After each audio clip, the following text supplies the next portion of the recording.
Feds missed a deadline that they themselves made, so broadband expansion in Pennsylvania is on hold.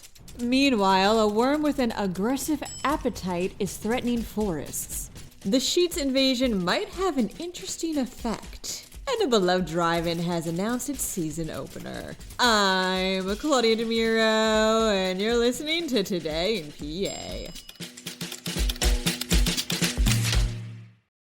On September 4th, Pennsylvania submitted its plan for a federal grant, one created in 2021 as part of a huge bipartisan infrastructure package, to expand broadband statewide so everyone can have access to high-speed internet, reports Spotlight PA.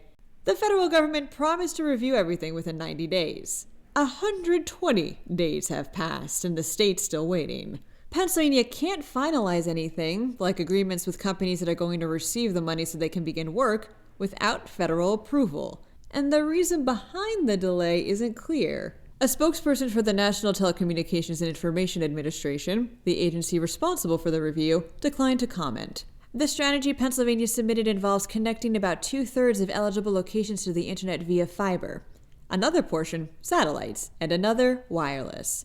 It would only cost $790.7 million as opposed to the $1.1 billion originally planned. Pennsylvania is one of 10 states still waiting for approval.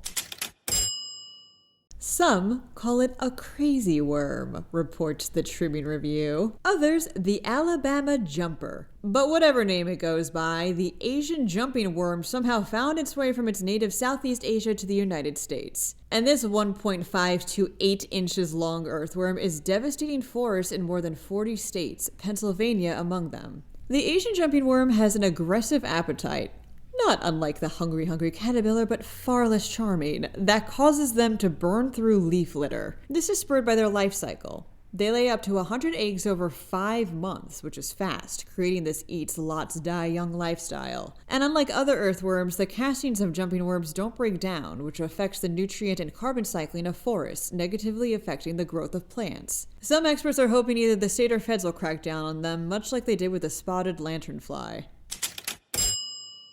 In a bold move, and for the first time ever, Sheetz is opening a store in Wawa's territory, states Philly Voice. In the southeast Limerick Township, ironically and probably purposely, just right across from a Wawa. But whichever side you fall on in these gas station wars, business aficionados are saying that this move could impact gas prices. In that area, it seems anyway. There's an economic principle called Hotelling's Law, which says similar goods and services tend to be clustered around prime locations that attract customers. And in order to keep up with the competition, both Wawa and Sheetz will have to try to butter customers up, which means gas prices could be lowered. Companies like Wawa and Sheetz don't make high returns on selling fuel anyway. The majority of profit, at least for Wawa, is in their food, so lowering pump prices would seem to be the wave. Guess we'll have to see how this plays out.